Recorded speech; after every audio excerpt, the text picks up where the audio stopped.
사도행전 비전을 꿈꾸는 그리스도인 7번째, 조금도 흔들리지 않습니다 라는 제목으로 함께 말씀 나누겠습니다. 일본의 무라야마 도시오 작가가 쓴 천년 교토의 오래된 가게 이야기라는 책이 있습니다.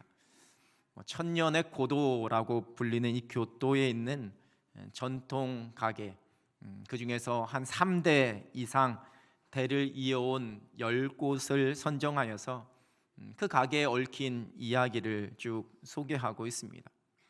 1927년에 창업해서 3대째 운영하는 공중 목욕탕인 니시키유라는 목욕탕을 두 번째 챕터에서 소개합니다. 여러분 대단하지요? 공중 목욕탕인데 벌써 100년이 되어갑니다. 6장에서는 프랑스와 찻집을 소개하고 있습니다. 보이는 저 가게인데요, 1934년에 창업한 프랑스식의 차와 디저트를 파는 가게입니다. 요즘은 금방금방 이 트렌드가 바뀌어서 새롭다 싶으면 또 금방 구식이 되는 이러한 때에 90년이 훌쩍 넘은 옛 모습을 계속 유지하고 있는 그러한 찻집입니다. 책에서 이렇게 쓰고 있습니다. 눈부신 겉모습이 아니라 건물은 낡아도 좋으니 맛있는 걸 내놓을 것. 시간이 좀 더 흐르면 프랑스화를 방문하는 사람들과 그들의 취향은 또 변하겠지만 계승받은 가게의 정신은 다테노시뿐 아니라 지금 주방에서 케이크를 만들고 최상의 커피를 내려주는 젊은 직원들의 마음에도 계속 전해질 것이다. 여러분, 책에서는 심지어 500년 동안 이어온 사탕 가게도 소개하고 있습니다. 일본에서는 이러한 가게를 시니세라고 불리우는데요, 우리말로는 노포라고 합니다. 한자 그대로는 늙은 가게, 오래된 점포입니다. 단순히 그 위치와 그 건물, 그 메뉴와 그 맛이 계속 유지된다고 해서 우리는 그것을 노포라고 부르지는 않을 겁니다. 책에서 표현하고 있듯이 계승받은 가게의 정신이라는, 어쩌면 그 가게만의 철학이나 소신, 그리고 그 자부심이 시대의 이 변화 속에서도 계속해서 지켜나가는 진정한 한결같음이 아닐까라는 생각을 하게 됩니다. 사도 바울은 예수 그리스도를 향한 그 믿음과 열심이 언제나 확고하고 한결같았습니다. 지금 에베소에 들릴 수 없을 정도로 서두르고 있었던 바울이었지만 그렇다고 해서 그냥 지나칠 수는 없었습니다. 그래서 항해 중에 잠시 머물고 있었던 그 밀레도로 에베소 교회 지도자들을 청해서 그들에게 고별 설교를 하게 됩니다. 18절 세번역 성경입니다. 장로들이 오니 바울이 그들에게 말하였다. 여러분은 내가 아시아에 발을 들여놓은 첫날부터 여러분과 함께 그 모든 시간을 어떻게 지내왔는지를 잘 아십니다. 28절에서 안다라고 번역된 헬라어는 단순히 머리로 이해하여서 알게 된 지식이 아니라 그 경험을 통해서, 그 삶을 통해서 깨닫고 알게 된 것을 의미하는 단어입니다. 자신과 함께 지내면서 가장 가까운 곳에서 자신을 지켜본 그들이 모든 것을 잘 알고 있을 것이다 라고 말하고 있습니다. 일종의 자신감입니다. 이는 바울이 삶으로 보여준 그리스도인다움을, 그 복음에 대한 열정과 하나님께서 맡겨주신 그 일에 대한 신실함과 충성을 그 옆에서 지켜본 이 에베소 교회 지도자들이 그 누구보다도 잘 알고 있다라는 것을 표현하고 있는 겁니다. 하나님과 사람 앞에서 자신이 행한 일에 대한 자신감과 당당함입니다. 우리는 바울이 이러한 당당함을 빌립보서 3장 17절에서도 읽게 됩니다. 형제들아, 너희는 함께 나를 본받으라. 그리고 너희가 우리를 본받은 것처럼 그와 같이 행하는 자들을 눈여겨보라. 너희는 나를 본받으라. 예를 들면 예입니다. 오해하지 마시고 들으시길 바랍니다. 여러분들이 우리 부목사님들에게 목사님, 담임 목사님 잘 보고 본받으시면 목사님에게 도움이 되실 것 같아요 라고 말씀하실 수는 있습니다. 그렇게 말씀하시라는 것이 아니라 예를 드는 겁니다. 그런데 제가 우리 부목사님들에게 목사님들은 저를 본받아요라고 말한다면 제가 엄청 교만해 보일 겁니다. 제3자를 가리키면서 저 사람을 본받으라라고 우리가 말할 수는 있지만 누군가에게 직접 나를 본받으라라고 이야기하는 것 쉽지 않습니다. 물론 지나친 자신감, 자기애로 가득 차 있는 사람, 나는 완벽하다 생각하는 사람은 상대방이 어떻게 생각하든지 간에 그렇게 이야기할 수 있을지 모르겠지만 누군가에게 나를 본받으라? 여러분 결코 쉽지 않은 고백입니다. 그런데 사도 바울은 이렇게 당당히 이야기하고 있습니다. 오늘 본문에서도 내가 어떻게 했는지 여러분이 잘 알고 있지 않냐라고 자신 있게 말하고 있습니다. 바울은 19절 이하에서 에베소에서 보여준 자신의 모습을 이야기합니다. 겸손과 눈물, 시험을 참고 주님을 섬긴 것, 어느 곳에서나 거리낌 없이 전하고 가르친 것, 회개와 믿음을 증언한 것입니다. 이 모든 일은 오직 십자가 복음, 하나님 나라를 위한 일이었습니다. 그 일을 행하면서 당하게 되는 고난과 위협 앞에서도 조금도 주눅들지 않았고 어떠한 위협 앞에서도 말씀을 전하는 일을 멈추지 않았습니다. 오직 하나님의 말씀과 복음 위에 그 에베소 교회가, 그곳의 모든 성도들이 더 견고하게 서기를 소망하는 그 마음으로 자신의 순전한 열심을 냈던 것을 여러분들이 잘 알고 있지 않냐라고 자신 있게 말하고 있는 겁니다. 그리고 아마 이 말을 듣고 있었던 에베소 교회 장로들은 그 고개를 끄덕였을 것입니다. 그것은 누구도 부인할 수 없는 사실이었기 때문입니다. 자신감과 당당하게 말하는 그 바울이 교만하다라고 생각하지 않았을 것입니다. 그 모든 것을 3년 동안 가장 가까운 곳에서 자신들의 눈으로 보고 직접 경험했기 때문입니다. 당시의 모든 교회에 가장 큰 영향력이 있었던 바울이었지만 그는 한결같은 신실함을 그 삶으로 모든 이들에게 보여주었습니다. 제가 지금 우리 노회 교육부 부장을 맡고 있어서 지난 주 중에 노회 각 교회에서 장로로 피택되신 분들을 교육하고 또 고시도 하고 면접도 했습니다. 면접을 마치면서 그분들에게 하나님 보시기에 좋은 장로님들 되시라고 말씀드리면서 장로로 임직하고 난 뒤에 성도님들로부터 변했다라는 말을 들으시면 안 된다라고 말씀드렸습니다. 물론 긍정적인 의미로의 변했다는, 장로님 되시더니만 사랑과 은혜로 가득한 지혜로운 분으로 더 성숙되신 것 같다라는 말은 많이 들어야 하겠지만 그것이 아닌 부정적인 의미로 변했다라는 말을 듣지 말아야 된다라는 그러한 의미입니다. 우리 목회자들이 전도사였다가 목사가 되면 그 말투도 그 억양도 그 모습도 변한다고 합니다. 우리도 곧 그렇게 될 분이 계시기 때문에 제가 잘 지켜보겠습니다. 담임 목사에서 위임 목사가 되면 그 태도가 변하는 목회자도 있다고 합니다. 농담으로 담임 목사일 때는 이제 위임 투표에서 표를 얻어야지만 되기 때문에 장로님과 성도님들이 목양실에 들어오면 벌떡 일어나서 맞이했는데 위임 목사가 되면 그냥 자리에 앉아서 맞이한다고 합니다. 전 지금도 버선발로 뛰어나가서 맞이하고 있습니다. 누군가 어떠한 지위를 얻게 되거나 공동체나 다른 사람에게 영향력을 행사할 수 있는 어떤 권력을 얻고 명예를 얻고 부를 얻게 되면 사람이 변하는 것을 종종 보게 됩니다. 영적인 리더가 처음 기름 부음 받아 세워질 때에 그 두렵고 떨림과 겸손과 순전함을 잃어버리게 될 때 교회가 어려움을 겪게 되는 겁니다. 이 3차 전도 여행이 AD 53년에서 57년 사이에 이루어진 것으로 볼 때 당시에 바울의 나이는 약 57세 정도였던 것으로 추정되고 있습니다. 여러분 57세, 요즘은 중년이지만 당시의 나이로는 결코 적지 않은 노년이었습니다. 그가 회심했었던 때가 33살 정도였던 것으로 보는데 그때부터 24년이라는 시간이 흘렀습니다. 그동안 수많은 지역에 교회를 세우고 그래서 많은 제자들과 그를 따르던 성도들이 생겨난 상황입니다.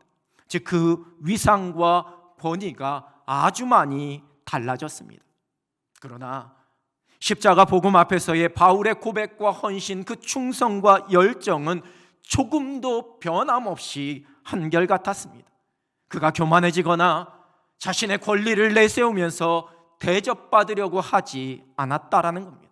19절의 말씀처럼 모든 겸손과 눈물로 행했습니다.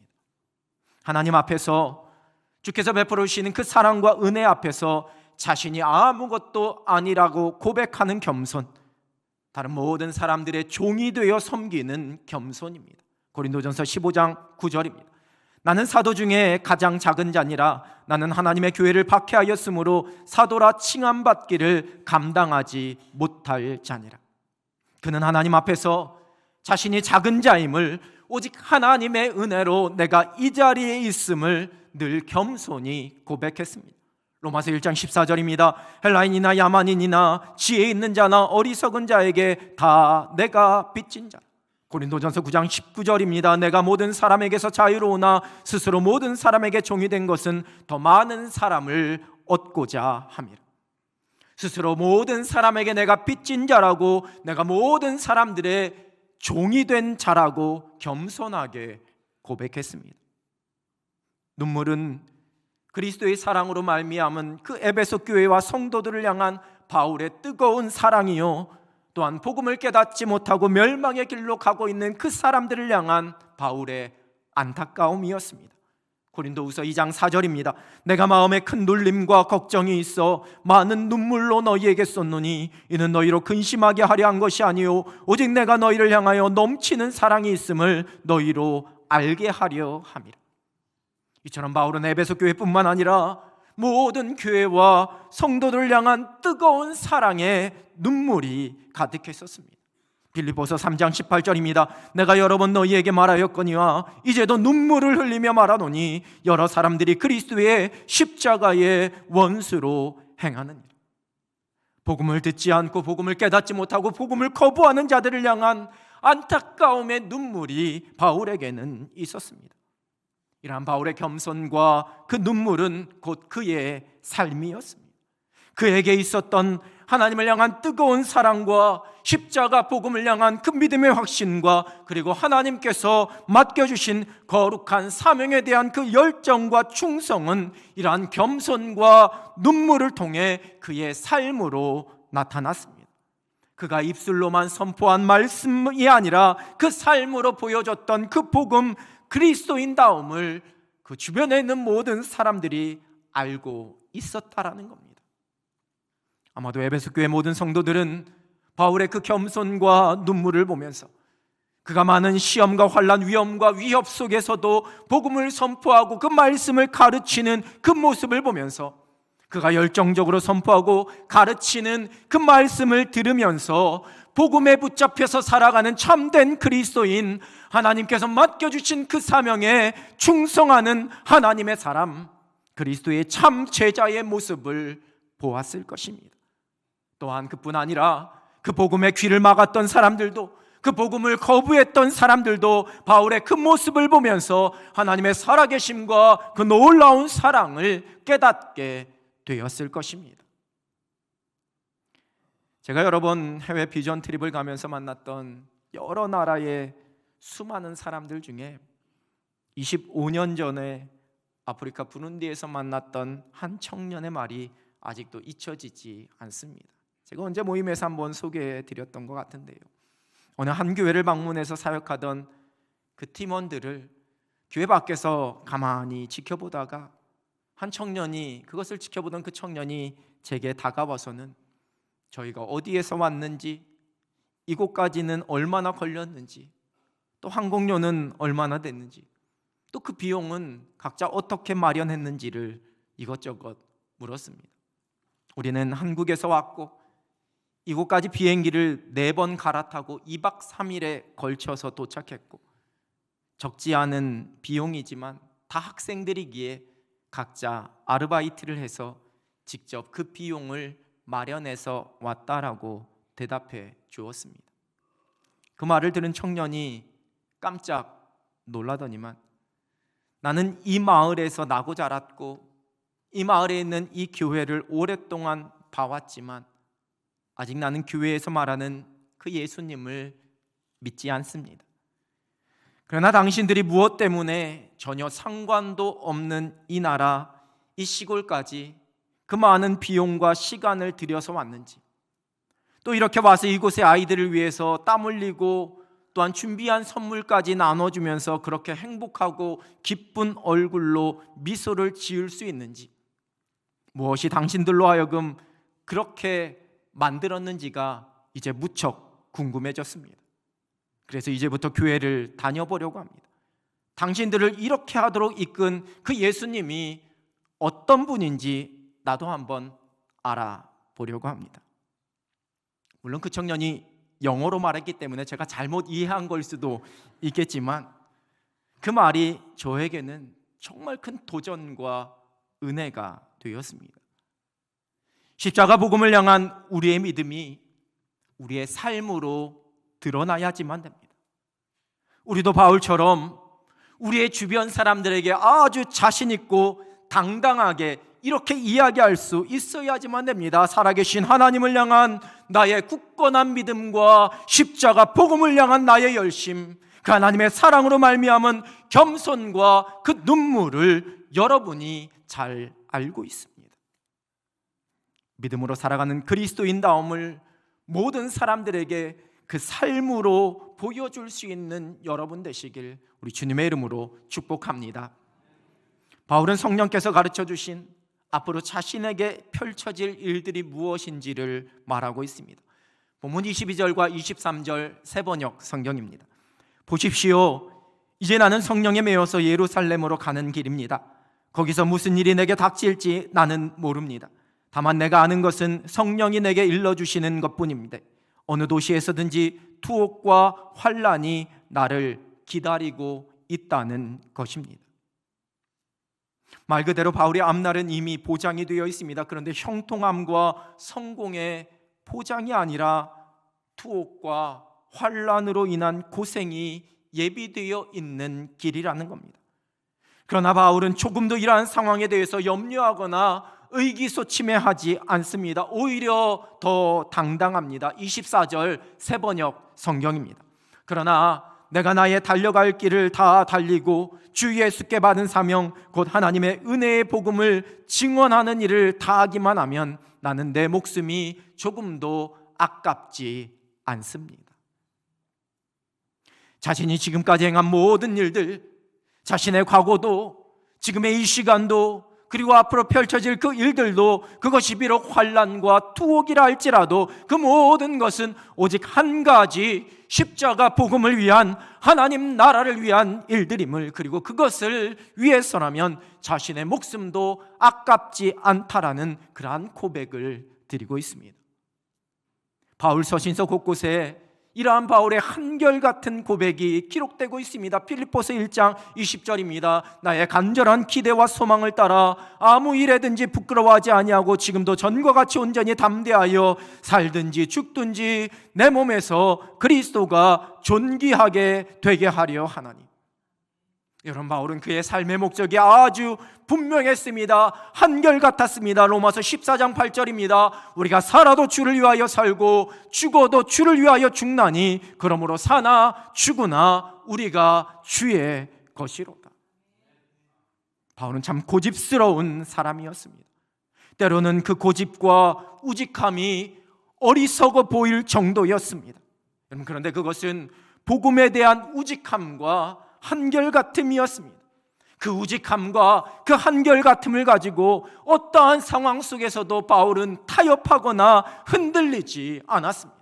그 믿음으로 복음으로 인해 찾아오게 되는 것이 고난이요 심지어 죽음이라 할지라도 그는 조금도 흔들리거나 변하지 않고 한결같았습니다. 우리말에 옹고집이라는 말은 그 억지가 매우 심하여서 자기 의견만 내세우며 우기는 성미 또는 그러한 사람을 뜻하는 단어입니다. 조선 후기의 소설이었던 옹고집전에서 비롯된 말입니다. 소설 속 주인공인 옹고집은 그 고집이 매우 세고 심술이 많고 아주 인색한 인물로 묘사됩니다. 자신의 어머니도 돌보지 않고 불쌍한 사람들도 무시하는 아주 악행을 일삼는 인물로, 절대로 자기가 가진 생각과 고집을 꺾지 않는 모습으로 인해 주변 사람들을 힘들게 만들고 늘 골칫거리가 되는 그러한 인물입니다. 물론 대부분의 고전 소설의 흐름대로 결국 개과천선하게 되고, 그래서 권선징악의 교훈을 주면서 이 소설은 마무리되는데요.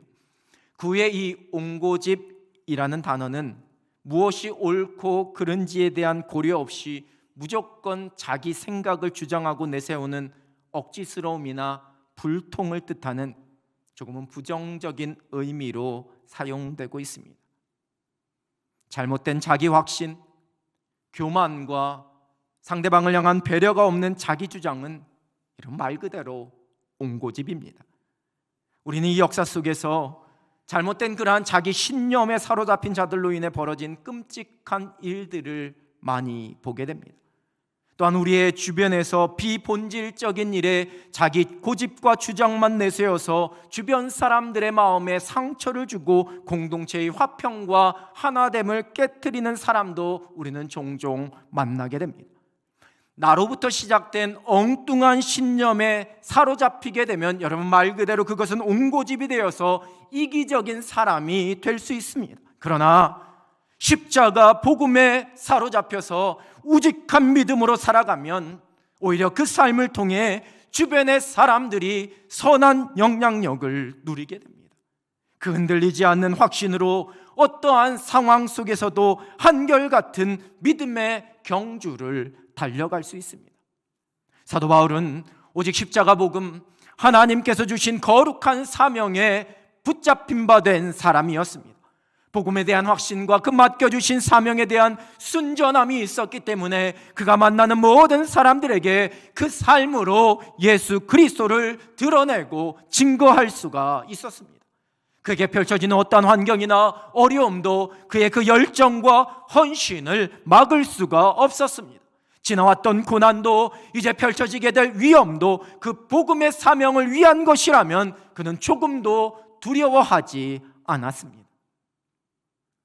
왼쪽을 돌아보고 오른쪽을 곁눈질한다라는 뜻의 한자어를 가진 좌고 우면이라는 말은 원래는 좌우를 살펴보아도 자기만한 사람이 없다라고 생각하는 자신만만한 모습을 뜻하는 그런 말이었지만, 지금은 아주 중요한 결정을 앞두고 주변을 이리저리 살피면서 망설이는 우유부단한 사람, 결단력이 부족한 것을 뜻하는 어쩌면 부정적인 뉘앙스로 그렇게 사용되고 있습니다. 그래서 좌고우면하지 않겠다라는 말은 어떠한 결정을 내릴 때에 우유부단하게 주저하지 않고 눈치 보지 않고 확고하고 단호한 태도를 갖겠다라는 그러한 것을 의미합니다.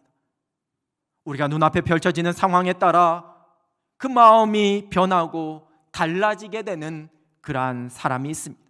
그러나 십자가 복음 붙잡고 살아가는 사람은 조금도 흔들리지 않습니다. 그 주어진 삶의 길을 한결같은 믿음으로 살아냅니다. 우직하게 그 믿음의 경주를 감당합니다. 여러분, 우리의 인생의 자리가 어디인지 상관없이 저와 여러분 모두에게는 하나님께서 맡겨주신 사명이 있습니다. 단지 바울처럼 복음을 전하는 사역만이 사명이 아닙니다. 하나님께서 우리에게 오늘도 호흡을 주시고 그리스도인으로 이 땅을 살아가게 하신 것은 우리가 오늘 감당해야 할 사명이 있기 때문입니다.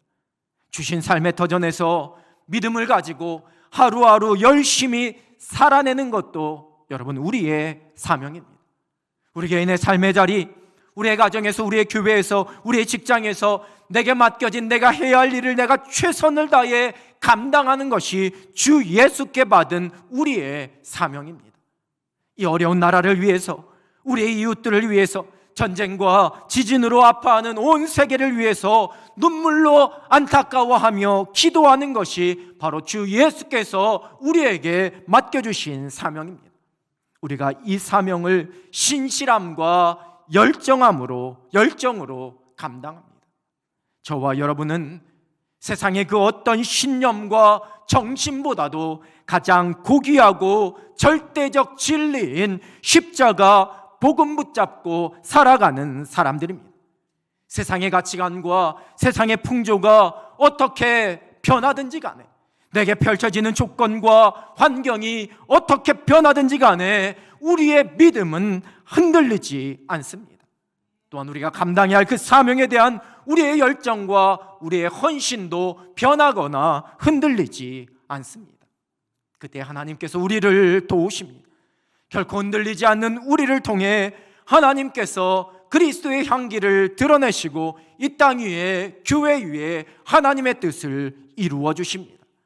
조금도 흔들리지 않는 우직한 믿음과 복음과 사명을 향한 뜨거운 열정을 가지고 여러분에게 주어진 삶의 경주를 더 힘있게 행복하게 달려가는 여러분 되시길 우리 주님의 이름으로 축원합니다.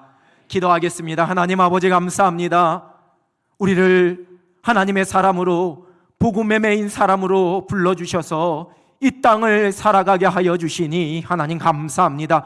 세상이 어떻게 변하든지, 우리의 삶의 자리와 환경이 어떻게 변하든지 하나님 우리에게 흔들리지 않는 믿음을 허락하여 주시고 복음을 향한, 하나님 나라를 향한 뜨거운 열정을 허락하여 주시어서 한결같은 모습으로 우리 주님 바라보며 살아가는 하늘 백성들 되게 하여 주시옵소서.